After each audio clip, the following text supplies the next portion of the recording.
Civil services కు సంబంధించిన అధికారుల గురించి, అఖిల భారత సర్వీస్ అధికారుల గురించి ఒకవేళ చర్చించాల్సి వచ్చినప్పుడు మీరందరూ మనమందరం గుర్తు చేసుకోవాల్సింది ఎస్ఆర్ శంకర్ గారు. వారి జీవిత కాలం సచివాలయానికి ఉదయం 9:30 గంటలకు నడుచుకుంటూ వచ్చి రాత్రి వరకు ఆయన దగ్గరకు వచ్చిన ప్రతి ఫైల్ని క్షుణ్ణంగా పరిశీలించి విధానపరమైన నిర్ణయాలు తీసుకొని అసలు అఖిల భారత సర్వీస్ అధికారులకు ఈ దేశంలోనే ఒక ఆదర్శప్రాయంగా నిలబడ్డది ఎస్ఆర్ శంకర్ గారు. మీరు ప్రతిరోజు ఉదయం మీ ఉద్యోగ ధర్మాన్ని మొదలుపెట్టేటప్పుడు ఎస్ఆర్ శంకర్ గారిని మీరు గుర్తు చేసుకుంటే డెఫినెట్ గా మన విధానంలో కొంత మార్పు వస్తుంది, ప్రజలకు అది ఉపయోగపడుతుంది అని చెప్పి నేను బలంగా నమ్ముతున్నాను. వారికి ఆనాటి కేంద్ర ప్రభుత్వం గుర్తించి వారి సేవలను పద్మభూషణ్ అవార్డు ఇస్తే కూడా వారు సున్నితంగా తిరస్కరించి సన్మానాలకు ఇలాంటి అవార్డులకు నేను అతీతము, ఇలాంటివి నేను ఆశించడం లేదు, నేను నా బాధ్యతను నెరవేర్చిన అని చెప్పి ఎస్ఆర్ శంకర్ గారు వినయంగా వినమ్రతతో కేంద్ర ప్రభుత్వం ఇచ్చిన పద్మభూషణ్ అవార్డుని కూడా వారు తిరస్కరించడం ద్వారా వారు గొప్ప ఆదర్శవంతమైన అధికారిగా చరిత్రలో నిలిచిపోయింది. ఈ రోజు ఇక్కడున్న మా ఉన్నతాధికారులకు, మా జిల్లా కలెక్టర్లకు, మా ఎస్పీలకు, మా అడిషనల్ కలెక్టర్లకు నా సూచన ఒక్కటే, ఈ ప్రభుత్వం అనేది ఫ్రెండ్లీ గవర్నమెంట్. ఫ్రెండ్లీ గవర్నమెంట్ అనేది అధికారులకు ఎంతవరకు అంటే మీరు ప్రజల చేత శబాష్ అనిపించుకున్నంత వరకే ఈ ప్రభుత్వం మీతో ఫ్రెండ్లీగా ఉంటుంది. మీ పరిపాలనలో లోపాలు జరిగిన, నిర్లక్ష్యం వహించిన లేదా ఉద్దేశపూర్వకంగా రకరకాల నిర్ణయాలు తీసుకున్నప్పుడు తప్పకుండా ఈ ప్రభుత్వం వాటన్నిటిని కూడా సమీక్షించడం జరుగుతుంది. అదేవిధంగా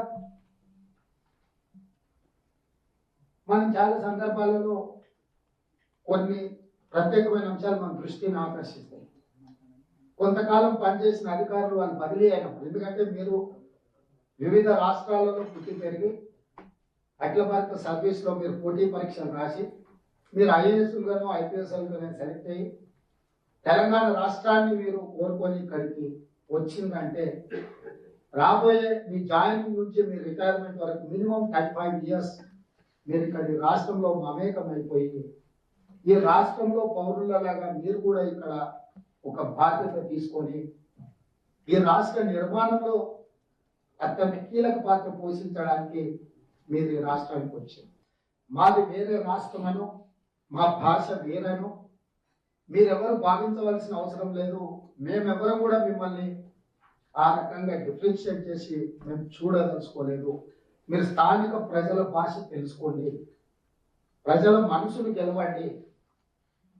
ప్రజల మనసును మీరు గెలిచినప్పుడే వివిధ ప్రాంతాల నుంచి రాష్ట్ర నిర్మాణంలో మీరు 35 సంవత్సరాలు భాగస్వాములు కాబోతున్నారు.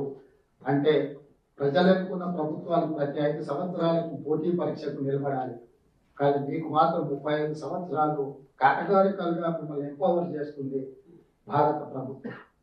అంటే ఎంత నమ్మకంతో, విశ్వాసంతో మీకు 35 years టెన్యూర్ టర్మ్ ఇస్తున్నారంటే ఎంత జవాబుదారీతనంగా మీరు వ్యవహరించాలో మీరు ఆలోచన చేయండి. అందుకే కొంతమంది అధికారులు బదిలీ అయిపోతున్నప్పుడు ప్రజలే ప్రత్యక్షంగా అక్కడికి వచ్చి వాళ్ళని సన్మానం చేసి కొన్నిసార్లు అక్కడ పేద ప్రజలు కన్నీళ్లు పెడుతుంటారు, అరే ఇంత మంచి అధికారిని బదిలీ చేస్తున్న ప్రభుత్వం. కానీ మీ సుదూరమైన ప్రయాణంలో ఏ డిస్ట్రిక్ట్లో అయినా ఎక్కడైనా మీరు పనిచేసిన 3 years 4 years 5 years అంటే మ్యాక్స్ మీరు పనిచేయగలరు. మీరు ఎక్కడికి వెళ్ళినా ఈ తెలంగాణలో ఏ ప్రాంతంలో పనిచేసినా అది మీ బాధ్యత అనుకోని మీరు పనిచేయాలని మేము ఆశిస్తున్నాం. అలాంటి వాళ్లకు ప్రజలు కూడా అదే విధంగా గౌరవ మర్యాదల్ని ప్రదర్శిస్తుంటారు తెలంగాణ ప్రజలు. మరిన్ని వీడియోస్ కోసం ఛానల్ ని సబ్స్క్రైబ్ చేయండి, లేటెస్ట్ అప్డేట్స్ కోసం వాట్సాప్ ఛానల్ ని ఫాలో చేయండి అండ్ లింక్ డిస్క్రిప్షన్ లో ఉంది.